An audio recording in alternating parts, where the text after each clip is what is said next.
This was my dog Boomer. And I just had a dream about him last night.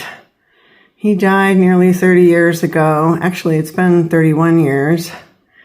And I still will have dreams about him. He was very, very special to me. And I still miss him to this day. I have not had a dog since Boomer. I had cats. And my last cat that I had died in 2016. So that's been 10 years. And I've been petless ever since, which is the longest time I've ever gone in my life without pets. And it's enabled me to do pet sitting, which is a nice little income for me, as well as really fun to do. And it feels like I'm, going on a vacation. I think I've showed this in a previous video, but here's a picture my mom took of me with Boomer when he had a short haircut. Sometimes I'd let his fur grow out really long, and he was one big bundle of fur. So that was really nice. So anyway, I'm getting ready to go on at least a 2-week camping trip. I might decide to go longer. If I'm having a lot of fun out there and it's not too hot. So this trip I'm planning is going to be in Modoc County, which I've never spent a lot of time in. I think I've only gone up there once to see Lassen National Park, and that's it. So this will be a new area for me to explore. It's one of the least populated areas of California. It's in the most northeastern part of California. And I'll be kind of close up to the Oregon border and pretty far out there. I'm going to take my time to get there. I'm only driving a max of 3 hours each day, but I'm taking breaks. And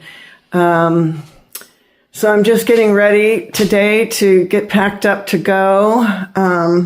I like to clean my apartment and get it really, nice and tidy, and try to remember everything I've got to do before heading out. So that usually means watering the plants. I got this one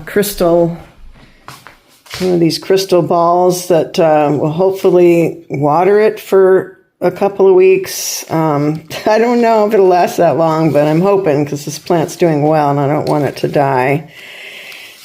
That's the hard part of travel, right, is plants and animals if you have them.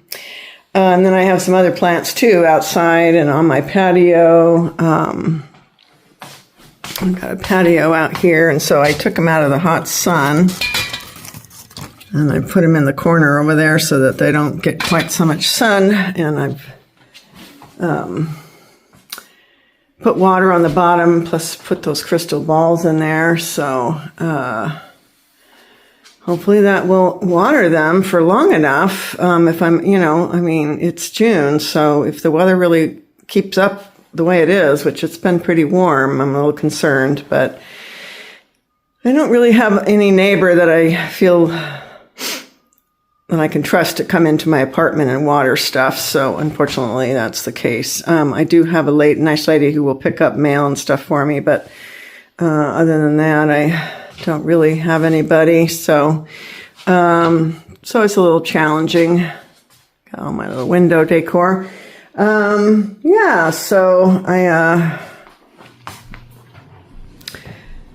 I'm just trying to make sure that everything's nice and tidy and clean. I love coming back to a clean apartment, so, clean my bedroom and, of course, the bathroom.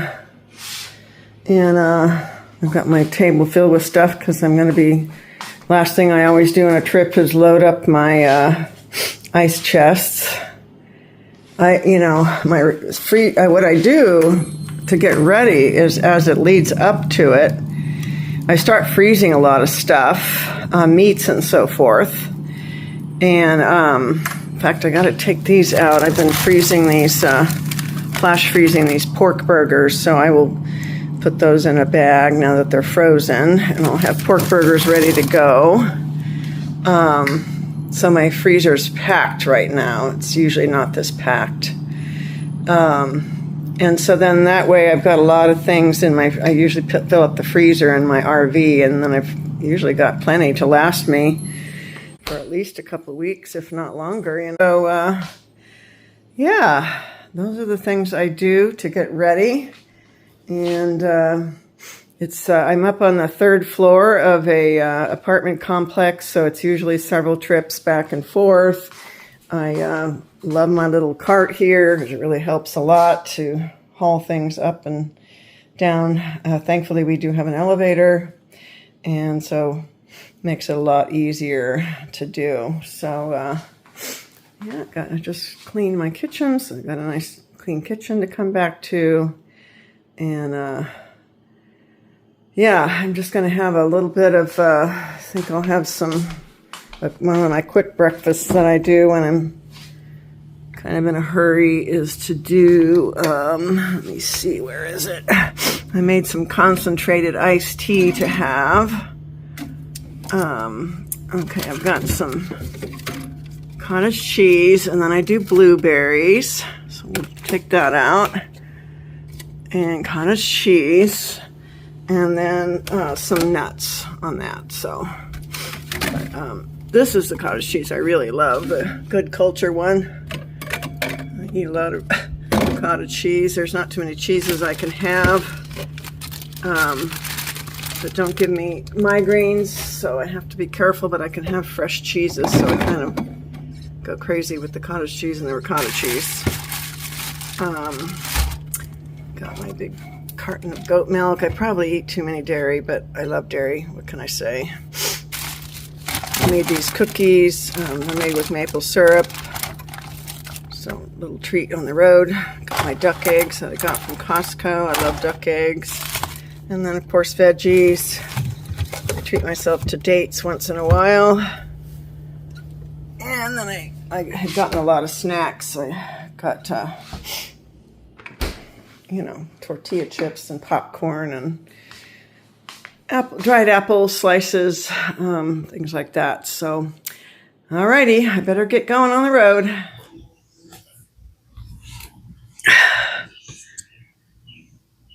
Okay. Well, it's about 7 p.m. and I've arrived at my campsite, and I'm very happy and relieved to be here. It's been a little bit of a stressful 24 hours, and I want to tell you the story, but I'm going to try to keep it as succinct as I can, not get into granular detail, but so it'll take too long. But so where I have my rig stored, I found a couple of places that can do repairs, on the house portion of the rig. I found a good truck repair shop that can do the chassis, but I needed somebody else to do the home repairs. And so there's a shop, and they seem to be very good, but they're pretty expensive. So I found a mobile RV tech guy, and he came out yesterday, and first of all, I told him that one of my issues that I need repaired, and I need several things, but I'm trying to do them in order of priority and importance. But I knew I was going to be boondocking, and so I said to him, I have a toilet that's been leaking water for some time. It doesn't really hold water in the bowl itself. So I'm losing water, and it's filling up the black tank pretty quick, and I'm going to be boondocking, so I really want to get it repaired, although I can wait until after the trip too, if that's going to be any easier. And he said, well, I think it'd be a good idea for you to get it repaired before you go, since you're boondocking. And I said, oh, okay. And so the plan, he came yesterday, the day before I'm leaving on my trip. And unfortunately, my toilet being pretty old, it's a Dometic number 511, and it's a toilet that I don't think they even make anymore. But usually, so what was happening was the ball seal or the ball valve was not it was not holding water. And so that needed to be removed and a new one put in. And on the newer toilets, apparently it's very easy. You just snap one out and snap the other one in, and it's real fast, real easy. But unfortunately, with my older toilet, I did the research on it, and I found out that you have to remove the entire toilet to get to that, to be able to replace the ball seal. So what a pain. So he came out yesterday and he removed the toilet, and he was in there for a while, and then he comes out and he says, well, good news and bad news. I said, give me the good news first. He said, well, it's not leaking water anymore. So I fixed the valve, the ball valve. And so that's working. I had tried doing the pledge thing, spraying pledge on it a few months back, and it helped for a little while, but then it went back to leaking again. So I thought, well, I just want to get it fixed for good. So he says, the good news is that's fixed and it's not leaking water. But unfortunately, when I went to take the toilet off, I noticed that the breaker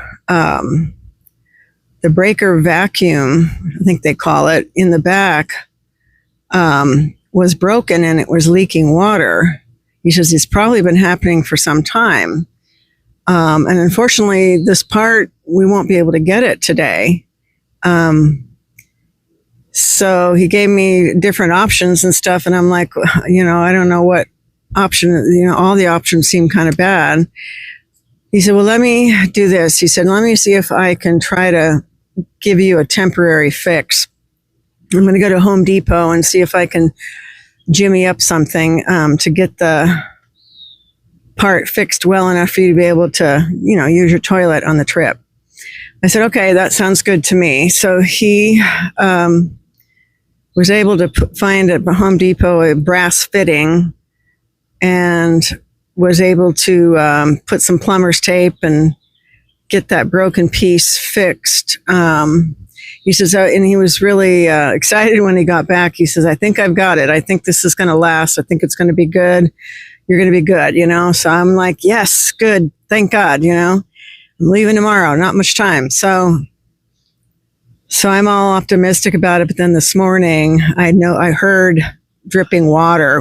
And when I was in the bathroom, I could hear the dripping water. And I looked back there, and sure enough, there was water dripping down. It wasn't gushing at all. It was just a drip. But I was feeling around up there, and I could feel, the supply lines and everything was wet, So I texted him early this morning at like 8 a.m. and I said, I'm only here a couple of hours, but it's leaking again. And he said, well, I can come by and see if there's some more I can do. Maybe I can put some more plumber's tape on it.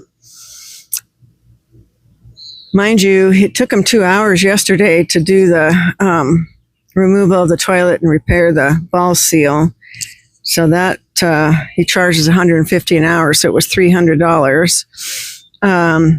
And so then he came out this morning and he said, you know what? He said, it's actually not leaking from where I fixed it. It's leaking in a different part. So you're really going to need this, this part to get this fixed. Otherwise, you're not really going to have a working toilet on this trip, And I'm like, oh no. It taught me a lesson, like, don't try to get a repair done right before you're leaving on a trip. It's just, too many things can go wrong. So, and when where I'm storing it, there's not any RV, parts stores nearby. So it's just not convenient. So I thought, okay, well, it should be easy to find a part, but I start calling around, and it turns out because it's an old toilet, it's not a part that's very easy to get your hands on. But I managed to track down a place that had the part. And, but it was going to be 30 minutes out of my way from where I'm camping. But I thought, I got to get this done because I have to have a working toilet, I do have a portable toilet, and I can use that, but I'd rather not. So I decided to just go ahead and get that part. And then my next problem, so I drove up, went to the parts store, got the part, and $68 for that part, man, just for a little plastic piece. And so then I drove down to Camping World to see if maybe they had a tech there that could put it in for me. But it was kind of later in the day. They close at 5, and I got there a little after 4, and they said, "Oh, all of our techs have left for the day." And I'm like, "Oh boy."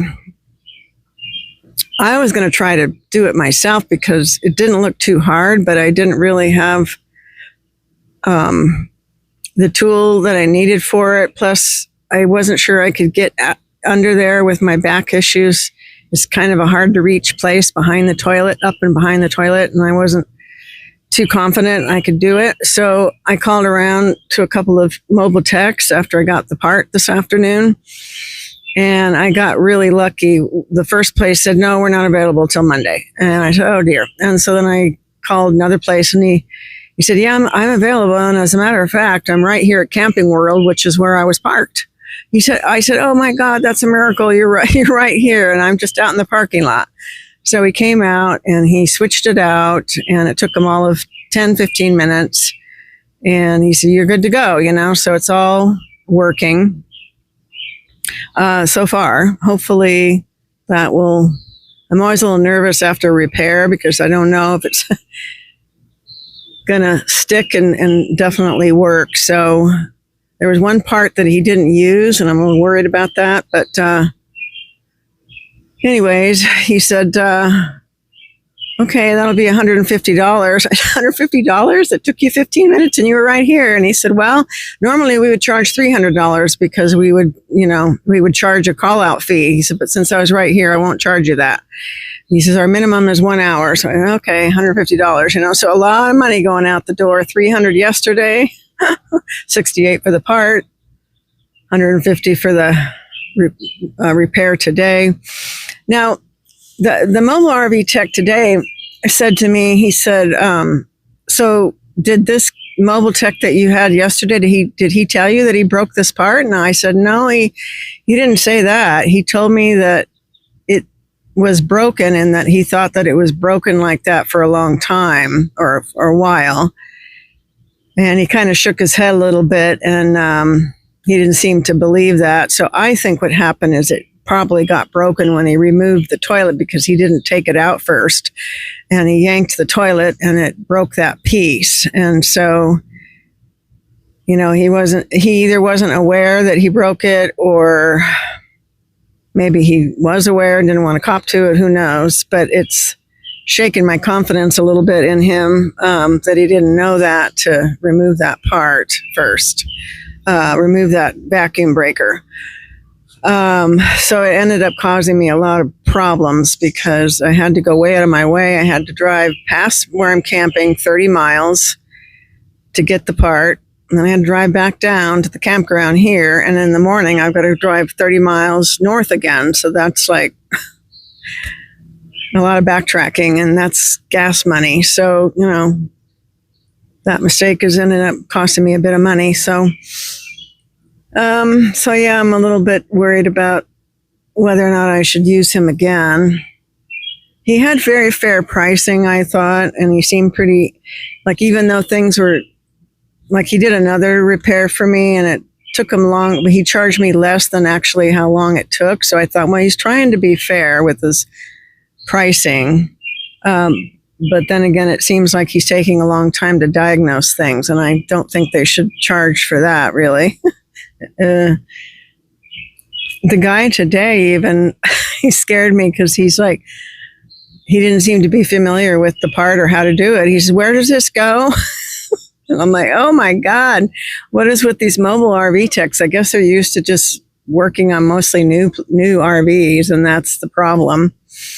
Fortunately, I had done some research and I had a picture to show him of where it goes. And Bob is the guy who worked on it yesterday, the local guy that I work with. And he told me that, you just stick it up in the back there. So that's what I told him. And so the guy today figured it out, I guess. And so far, so good. So a little bit stressful of 24 hours, worried about whether or not I could get the part and going out of my way. And if I could find somebody to install it, all this last minute rush, your anxiety goes up because you have all these plans. So like I said, never again will I get any repairs or any chassis work done right before a trip. I got to allow plenty of time for all of these little snafus and roadblocks that can happen. But yeah, I'm glad to be here. I'm at a campground called Sycamore Grove. It's a state park in Red Bluff, California, which is about, I think, 30 miles south of Redding. It has hookups. I have electrical and water. And there's a very loud chirping bird here. It's a pretty quiet campground so far. I saw, security patrol come through, and we have a nice camp host just up the road here, so it seems well run. And so far, it's really quiet and peaceful. It's about 84 degrees. I've got you probably could hear my air conditioner going. And it's only going to get down to 60 tonight, 63 or something. So I have to leave very early in the morning, so I got to get to bed early. My plan is to go to Burney Falls tomorrow. I've never been there. I want to see the falls. I think it's going to be a good time to see them, hopefully. It's early June, and hopefully it's a good time to see them. You have to get a permit or a pass, day pass, and I already got that online, so I'm all set there. But particularly when you drive an RV, they said you got to get there like before they open, which is at 8 a.m. So I got to get out of here by 5:45 in the morning. So that means I probably got to get up by 5 a.m. Because it's a 2-hour drive at least. And knowing me, it's going to take longer, so I should probably leave even earlier. Boy, that's an ambitious thing I'm trying to do there.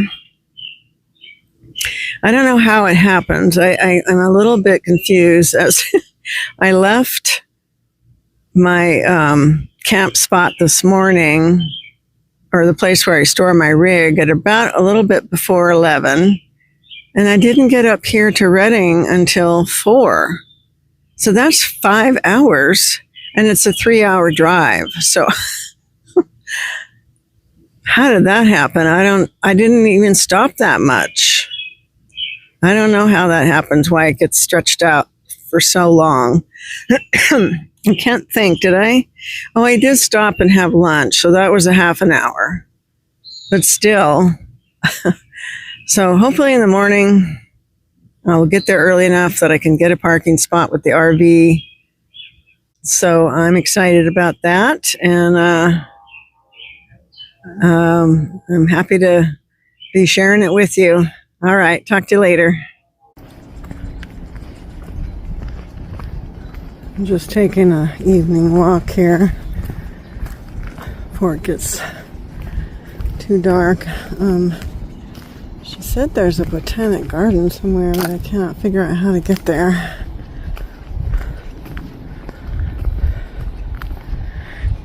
It's a neat little rig down there.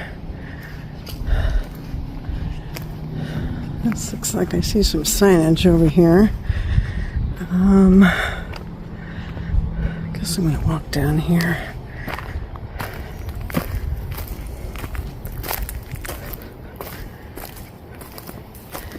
It's not pretty late in the daylight. When I was a wedding and portrait photographer, we would do outdoor portraits. This was always the time you'd want to photograph your subjects because the lighting is so pretty. Early morning or near sundown. It's really pretty.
It's mostly people my age camping here. That's kind of cool. It means that it'd probably be on the quiet side.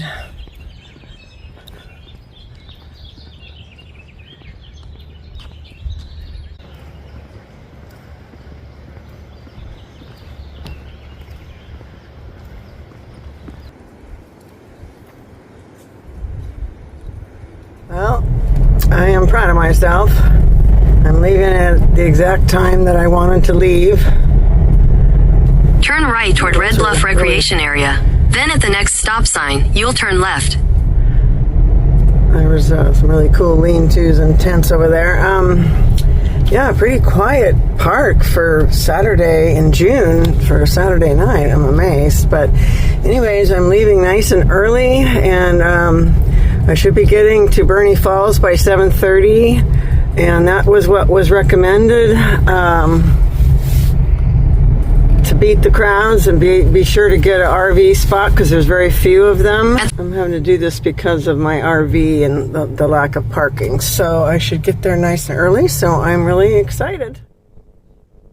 I'm only about 5 minutes away from Burney Falls, and it's been quite a beautiful drive. And again, it's just been so pleasant because there really hasn't been very much traffic at all, so just low stress driving and quite lovely, beautiful sunny day.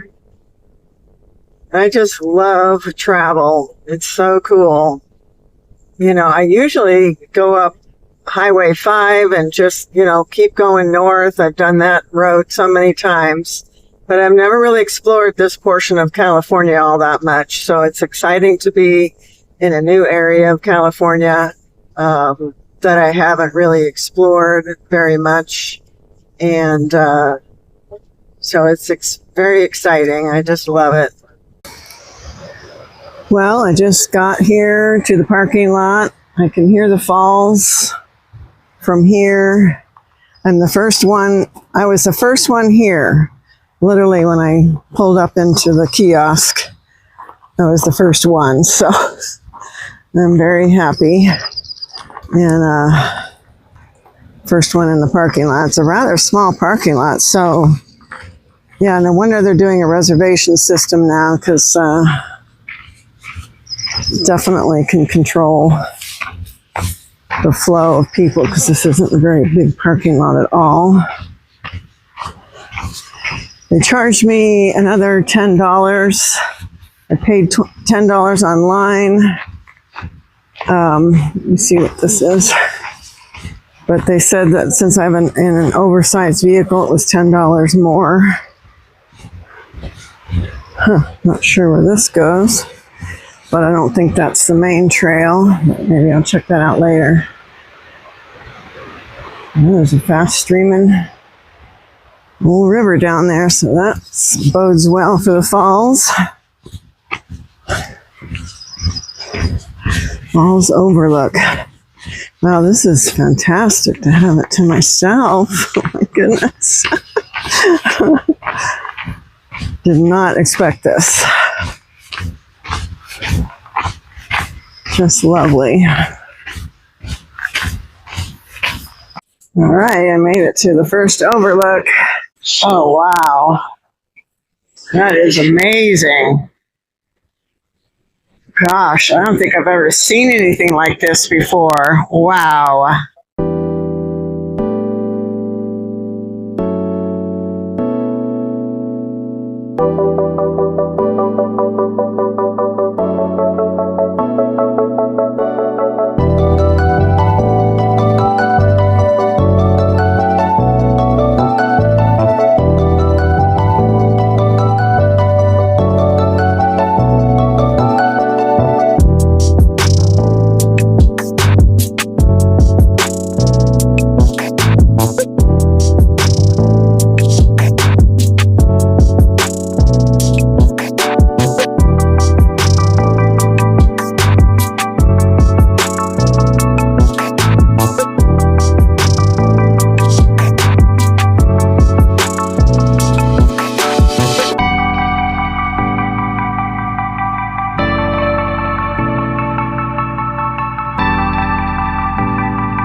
the sign was saying that badgers live here, shy badgers, and mountain lion, and all kinds of other critters.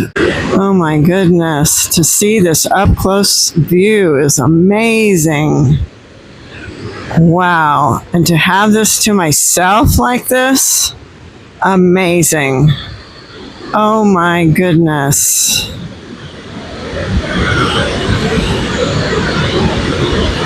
Wowza. This is stunning.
Well, as you can see, it's absolutely stunning and beautiful here.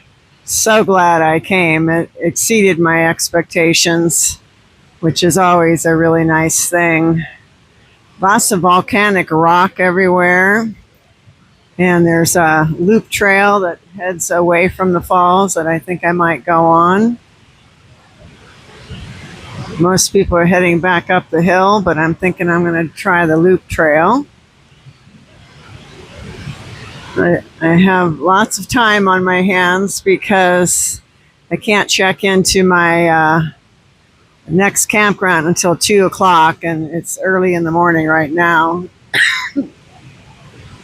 It's probably only about 9 a.m. So I've got lots of time to kill. So I might check out some of the trails, and I think I might try to find a spot where I can work. Get some work done today. It's a Sunday, but I kind of took off Friday, so I got to get caught up on my work, so I'll do that. and just enjoy this beautiful park. I can stay here until 5 today if I wanted to. I have a day use pass, so I think there's a campground here, so I would definitely want to go check that out and see what the campground's like. It's got to be beautiful. It's really, really pretty here. So glad I came and planned for this. It was kind of a last minute decision, but a friend of mine mentioned going to Burney Falls, and I said, "Oh yeah, is that kind of on my way?" And I checked, and sure enough, it was on my way. So I'm like, I've got to go. I've always wanted to see it. I didn't realize it was so far north and east. For some reason, I had the notion that it was down further south. So just so glad to see it. It's just stunning. I spotted an osprey flying very high, way up high there, which was very cool to see. I tried to film it, but it was so far away, I'm not sure I got it. Could also see the moon. So pretty. I'm just enjoying taking in all this beauty and nature. I'm just loving this, and the trees and the air is crisp and cool and clean, and I pretty much, I was expecting hordes of crowds, so I'm just so pleased that I have it almost to myself. It's pretty darn cool. Planning is a good thing. Planning helps.